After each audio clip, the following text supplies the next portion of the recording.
Hello guys, welcome back to my channel. তো মায়াপুরের সিরিজটা কমপ্লিট করার পরে বাড়ি আসার পরে যে অবস্থাটা হয় সেটা আজকে একটু ছোট্ট করে তোমাদের ব্লগের মাধ্যমে দেখানোর চেষ্টা করলাম।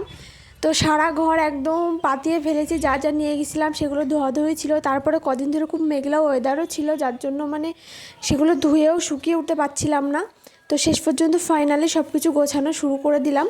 তো একটু ঘরদোর ঠিক করে না গোছানো থাকলে না ভালো লাগে না। ছেলেরা তো সব কিছু পাতিয়ে থুয়েই ব্যস্ত, আমাদের মেয়েদেরকেই বেশিরভাগ সব গোছাতে হয়, এটাই আর কি বলবো। তো এই যে আমি সব গোছানো শুরু করে দিয়েছি।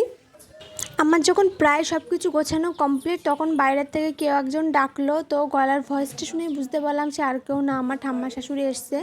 আমরা বেড়াতে গেছিলাম, সেখানে কি কেমন মজা করলাম কি না করলাম সেগুলো সব শুনতে এসেছিলো। তা আমিও অনেক কিছু গল্প করলাম, তার সাথে অনেক সময় গল্প করলাম যে ওখানে গেছিলাম, এই মজা হলো ওই মজা হলো, এখানে ঘুরলাম, নবদ্বীপে ঘুরলাম, এত কিছু মন্দির দেখলাম, এত মজা করলাম। তো যাই হোক, গল্প করছিলাম, অনেক সময় ধরে কথা বলছিলাম, ভালো লাগছিলো বলতে।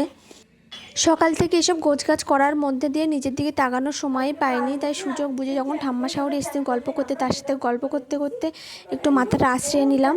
তারপর হালকা করে একটু ক্রিম দিয়ে ঠোঁটে একটু ভেজলিন দিয়ে দিলাম। এই হয়ে গেল আমার সকালবেলার স্কিন কেয়ার আর হেয়ার কেয়ার রুটিন। আমার এইভাবেই চলে সকালটা। তো এই ব্লগটা এই পর্যন্তই। ভালো লাগলে প্লিজ তোমরা লাইক, কমেন্ট, শেয়ার আর সাবস্ক্রাইব করো। আমি আমার ঠাম্মা শাশুড়ির সাথে গল্প করতে থাকি, তোমরা আমার ভিডিওটা শেয়ার করতে থাকো, লাইক করো, কমেন্ট করো। আর ভালো লাগলে প্লিজ সবাই সাপোর্ট করো। তো বাই বাই।